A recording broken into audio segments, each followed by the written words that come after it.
Thank you, friendship, Shabbat Shalom, and greetings to you all. Now, do not forget, we're in the week of International Holocaust Remembrance Day. Please light a candle, say a prayer, take a stand. Honor the horrible loss of the 6 million. Let us all stop it from happening again. Only you can prevent it from ever happening again. Hitler did not come to power with machine guns, but with words, and with a debased view of human beings rooted in contempt for God. How close are we to seeing this again?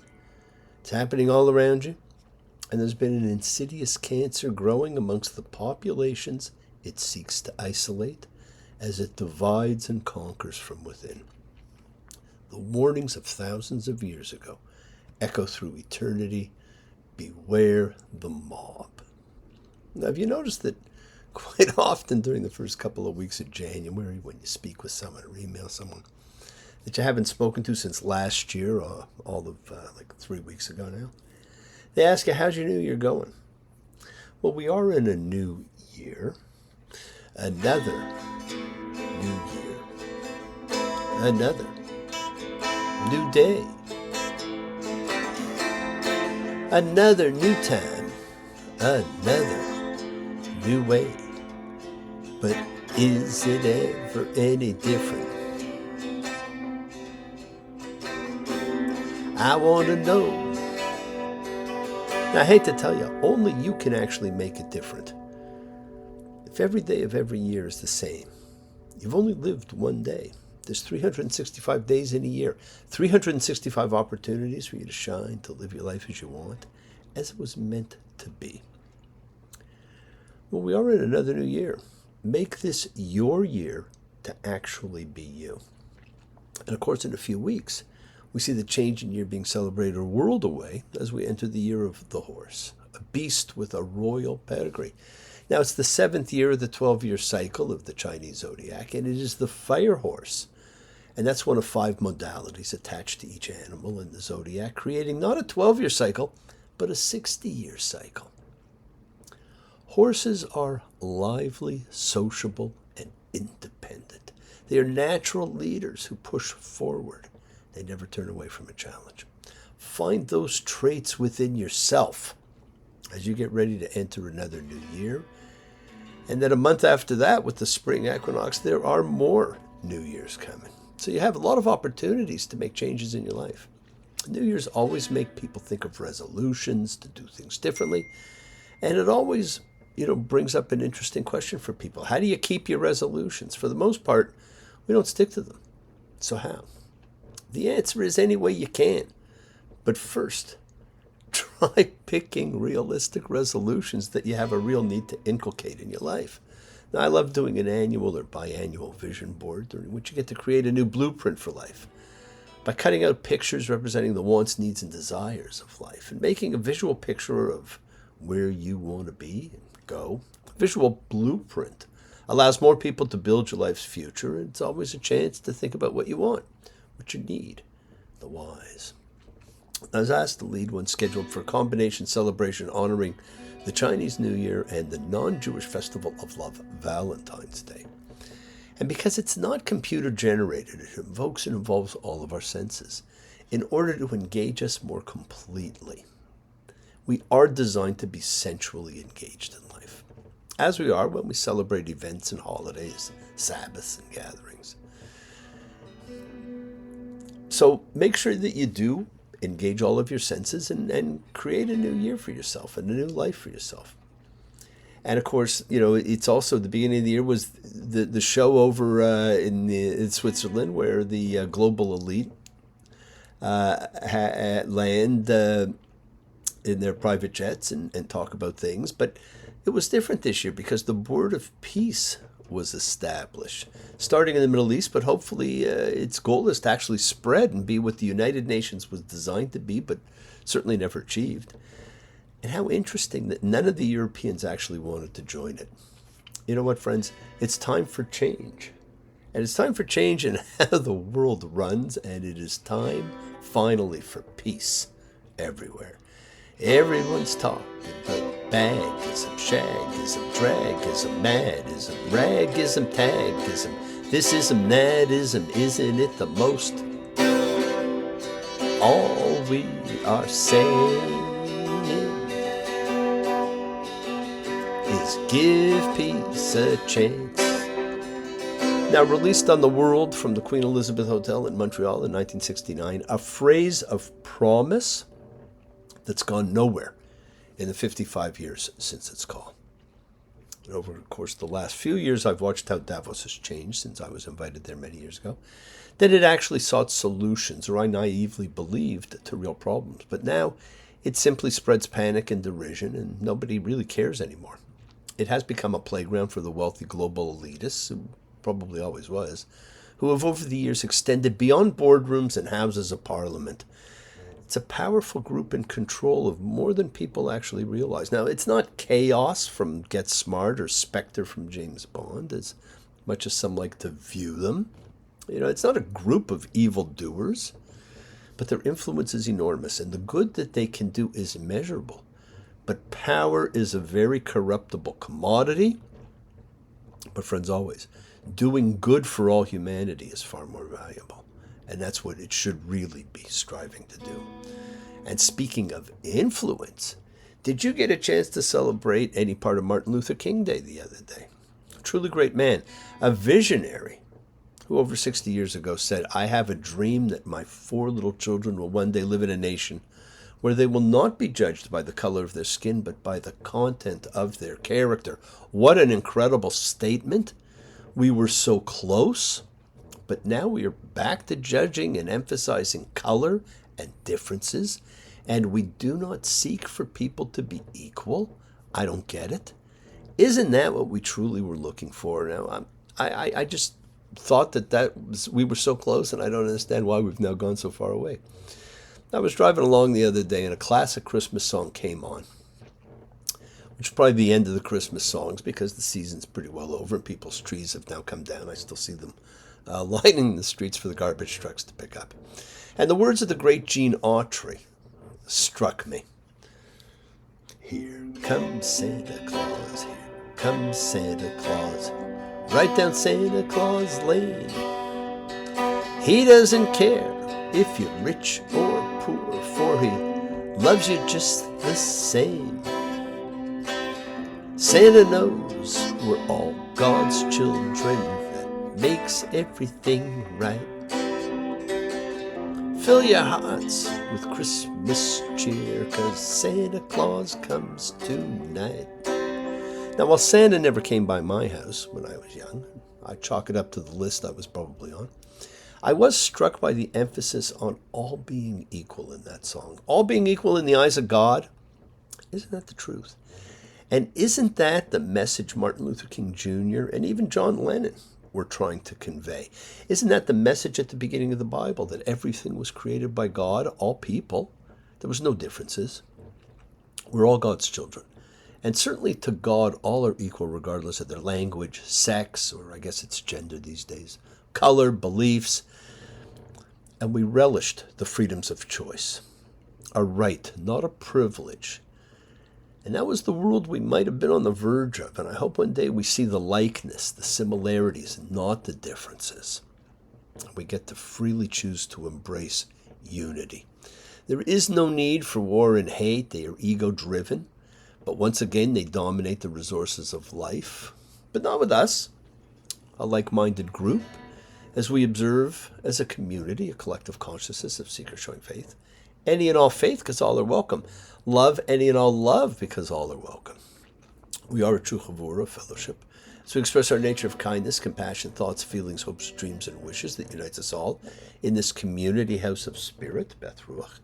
Sharing and bringing light, keeping fear at bay, even though together. We are individual in our approach, each connecting in his or her their own way.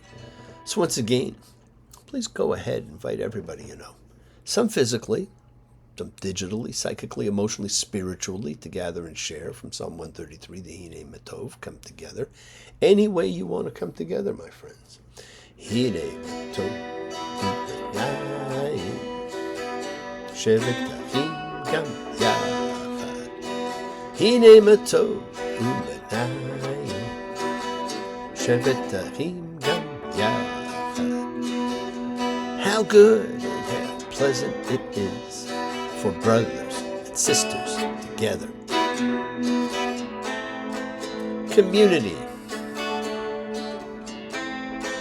Community. Community. Together.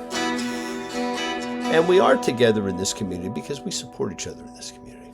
Let's all spread love, goodwill, and fellowship to the world. Remember, friends, this is you setting aside a little bit of sacred time in your own sacred space to honor and converse with whoever, whatever you happen to believe in, because we all believe in something. It's a part of your Kavana, your intention that you put out to the universe. It's your goodwill. Goodwill and intention are the roots of which you can control, of which you can correct. It is your intention that sets in motion everything that occurs in your lives, my friends. And it's goodwill, it's energy, it's light that we send to help heal whoever you know that needs it. Healing and renewal for everybody. Because it floats through space, finding those in need. So send it out for those you know, for the souls and spirits of everybody you love. Think of whoever that needs healing and renewal and love, or even just plain goodwill. Focus on them. Call their names. It's not just for people. It is for our pets. It's for the earth. It is the healing of the world that we have to do. The tikkun olam that is part of our spiritual genetic makeup. And a part of the healing of the world is when we send thoughts and energy for health and renewal and goodwill for everyone. They don't have to be sick. It's for those in our hearts and our minds. So let's all send energy out for the people in need everywhere. And special thoughts and prayers always for those who are in need of assistance. We pray for those who need prayer. We don't have to know them. We want health, recovery, good life for everybody around us and for those close to us. For George, who has to wait 3 days before life changes. For Leanne, who desperately needs reminders she is special and loved. For Leo the first and second, who are always special for me to see whenever I get a chance, providing an occasional happy place to escape to. For now, ever questioning Laura. For the Kabbalists, for Sherry and Alan. For Corey, for Gabby, for the Carsonian one. For Martin, Eleanor and Sandra. For the Drakester and Luke. For the ever-effervescent Elf, and for Ruthie and Roberta. For Shelley, for Jeffy, for Winston and Inura. For Alana, John, Fern, Maria and John, Doria, Gloria. For Ronnie, for Connie and Tally and Maya. For Danny and Nina. For Stephen and Dale. For all those suffering and in need, and let's not forget to include all the familiars of our lives, all of our sacred animal friends everywhere, and we all have them or have had them. For everybody you know in need, for the whole world, for the bee. Friends, we pray for those who need prayer. It is the kindness, the healing wishes, the goodwill and love we all send out. It just circles the world finding those in need. So thank you, each of you, for all you do, for all you care, because the world is a world of spirit. And spirit, my friends, never does die. Me, Shabbat, Avotenu, Makor HaBracha, Limotenu, may the source of strength bless the ones before us. Help us find the courage. Make our lives a blessing. The renewal of body. The renewal of spirit. Let us say, Amen. Misha Baruch, let us all have our spirits renewed. This is the great prayer for healing. Call upon God to heal as he has healed before. Misha Baruch, may he who blessed, because all healing is a blessing. Let's all send and receive healing and renewal energy in our efforts to love, to share, to care, to grow. Now, last week we saw God's calling card unleashed. The plagues of Egypt. We saw the first 7. This week we read the final 3 and get the instructions for the holiday Passover. As we read, Bo, come, go. Now we know certain words have more than one meaning. Take shalom as an example. It means hello, goodbye, and peace. Bo means come and go, but not as opposites. So you may hear it in both instances.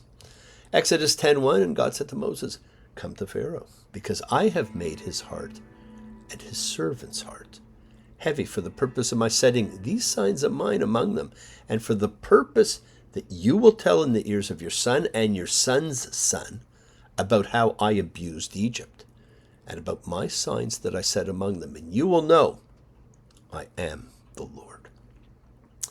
Pay attention to what God actually says. It's an announcement. It's an introduction. It's not a punishment for bad treatment. It's not an end to slavery.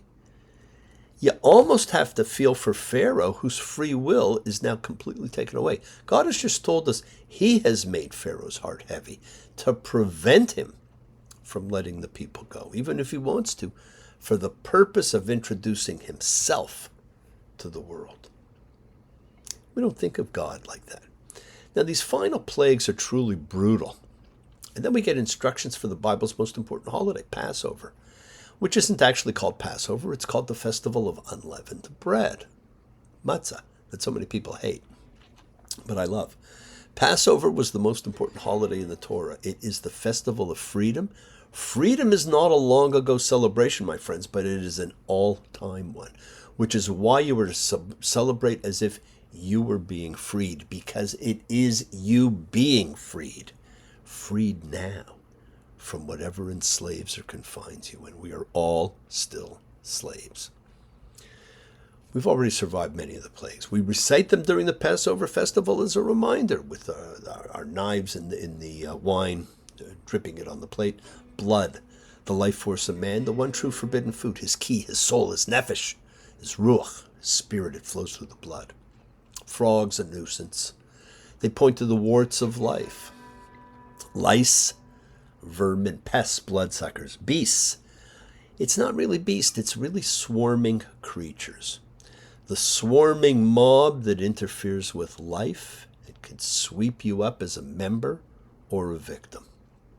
And it's mentioned twice. Pestilence, a livestock plague which can affect the food chain and therefore the survival of a nation. This is a true harbinger of death. Pestilence is a term that makes one cringe, like leprosy. It has social implications as well. If you have it, you're an outcast. Boils, another disease, not quite a repetition, because this disease is a visible disease. Visible differences incubate discrimination. We see, and we act on what we see. The last of last week's plagues was hail, a mixture of fire and water, two opposites. This plague comes as a true destroyer of crops for whatever was left. And it means, again, there is no food. Where there is no food, there is no life. And now, we have Exodus 10:3. And Moses and Aaron came to Pharaoh and said to him, the Lord God of the Hebrews said this, how long do you refuse to be humbled in front of me? Let my people go, so they may serve me.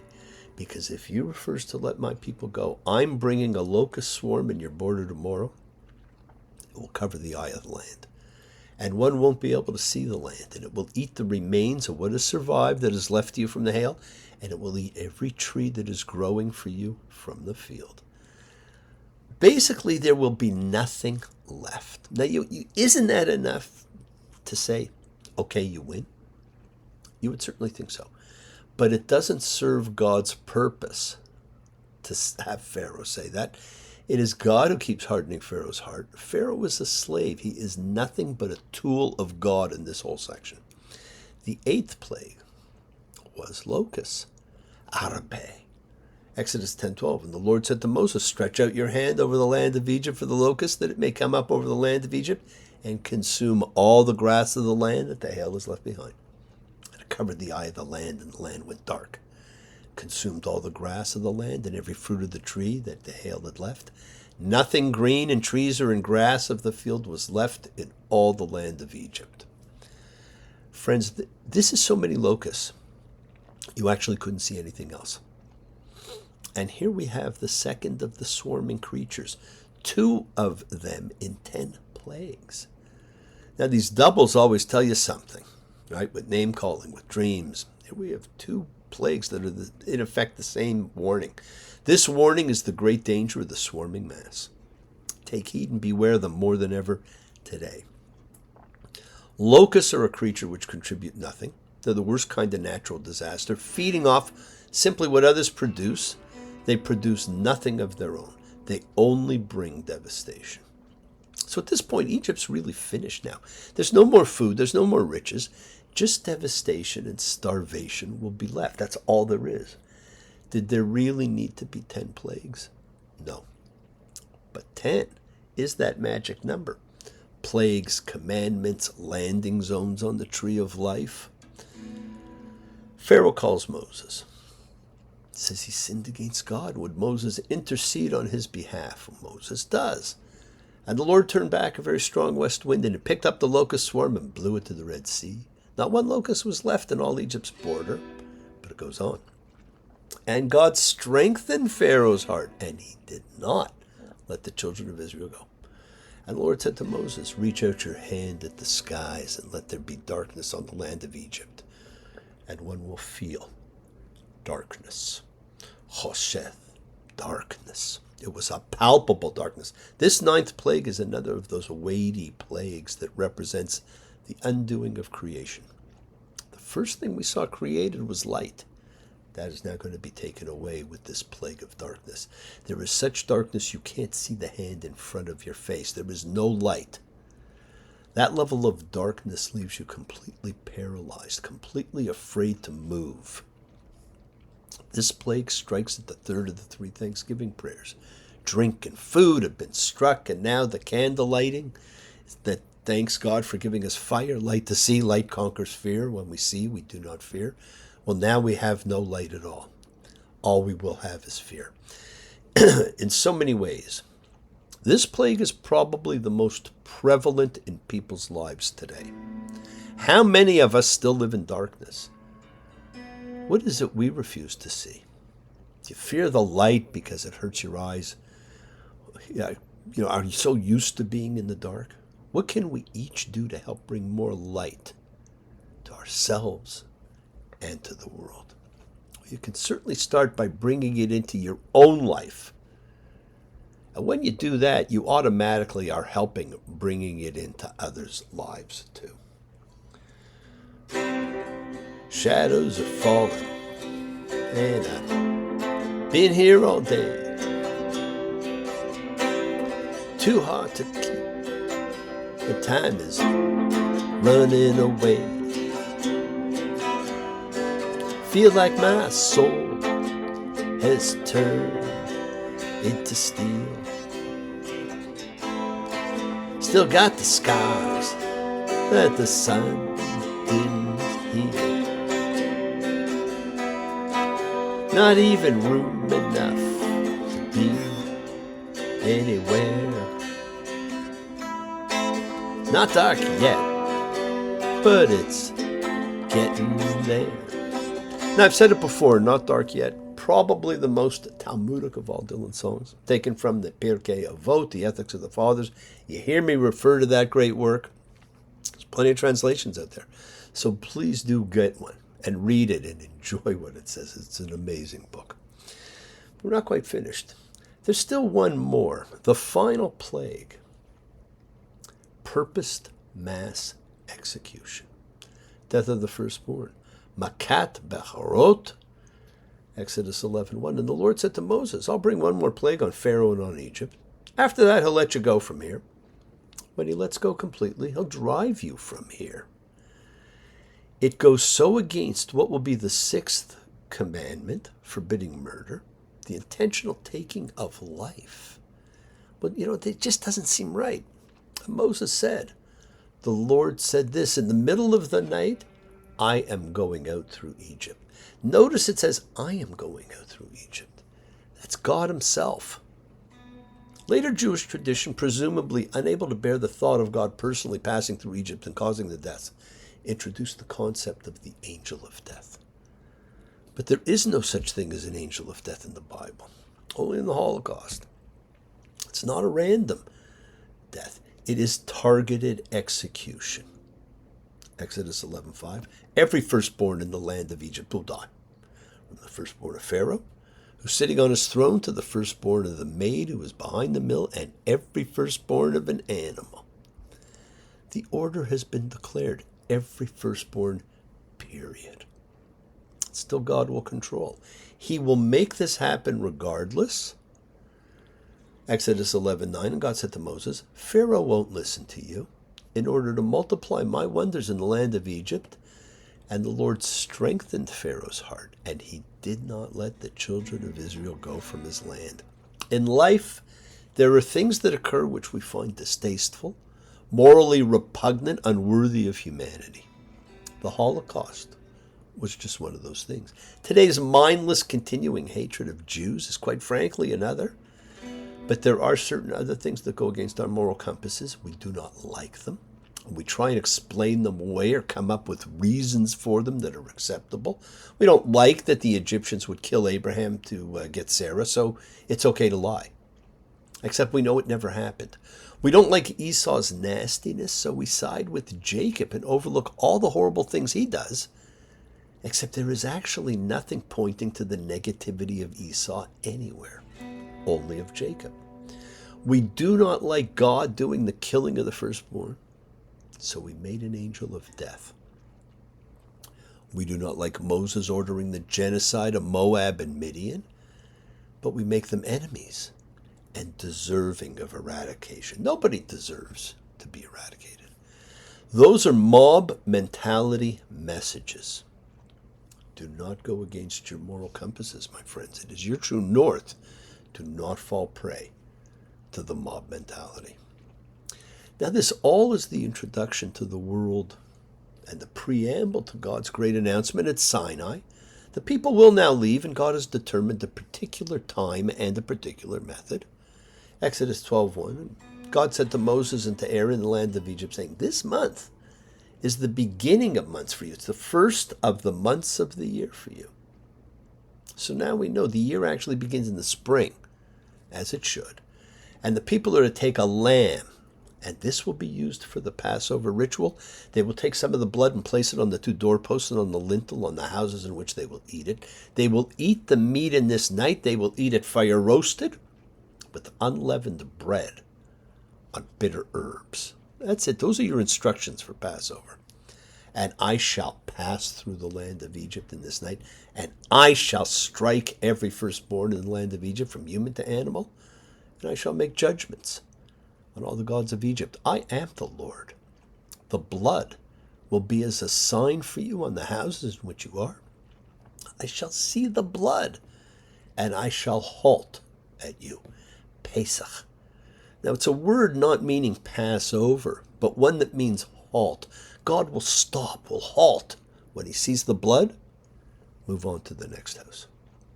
And this day will become a commemoration for you, and you shall celebrate it, a festival to God. You shall celebrate it through your generations in eternal law. 7 days you shall eat unleavened bread. Now, the Hebrew term for the exodus from Egypt is Yetziat Mitzrayim, the going out from constraint. Friends, let us all leave the lands of constraint that still hold each of us. Yes, the world is sacred. So is everything in it. Express your gratitude, light a candle, make a wish. Celebrate your life and the lives of those you love. Share your feelings with them. Live free, be free, honor your freedom, be well, be happy, and be blessed.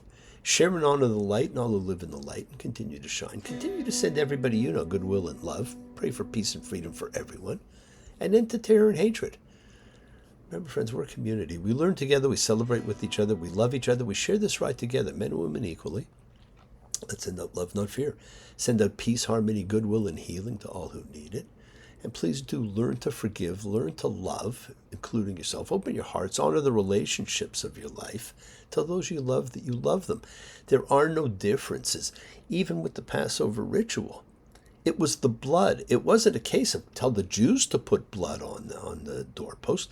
It's whoever did were the ones God would halt at, because we are all the same in God's eyes, just like in Santa's eyes. Examine your intentions. Use them to print your will on the universe, because we set in motion everything that happens in our lives. It is our intentions, our kavanah.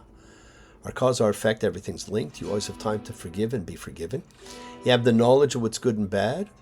So acknowledge what you have done wrong to yourself, to God, to any person you've wronged. Ask forgiveness, but do so with sincerity, accountability, and vulnerability, and forgive those who've hurt you, as you learn to be forgiving and compassionate, because the secret of forgiveness, compassion, and peace is acceptance. Can you accept yourself, other people in the world just as they are? Can you accept life as it is without trying to control it? If you do, you can experience the peace that acceptance brings. Keep on dreaming, my friends. Keep on being, keep sharing, keep shining, keep teaching, keep spreading joy and goodwill. Do not follow fear, follow love. It's always in front of you. Work to be present in the body. Expand your heart, quiet your mind, because the deepest source of your real power lies in your consciousness and your ability to be mindful, to be aware, to be present in all of life's circumstances. Love with the heart. They're all part of a greater whole. Embrace love, not fear. Forgiveness, not anger. Be there for someone, because someone is always there for you, whether you know it or not. Continue to explore faith and belief, and do not accept shame as a natural state. Whatever you feel others have felt, whatever you've experienced others have too. We share together. We learn together. We help each other, because we're each of us simply trying to find love and acceptance. We all have or could have that special someone in our lives. So find them. Tell them what they mean, because you're never alone on your journey. Listen to the voice of God, because God's talking to you all the time. Remember your connection to God and all that's been created in body and soul and mind and spirit. It's a part of you. It's a part of me. It's a part of all of us together forever. You're never alone on your journey. Keep forgiving those you need to forgive, and keep asking forgiveness from those you need to ask forgiveness of. Listen to the voice of God as he talks to you. And if nothing else, step out of the darkness and let in the light. Hello, darkness, my old friend. I've come to talk with you again, because a vision, softly creeping, left its seeds while I was sleeping.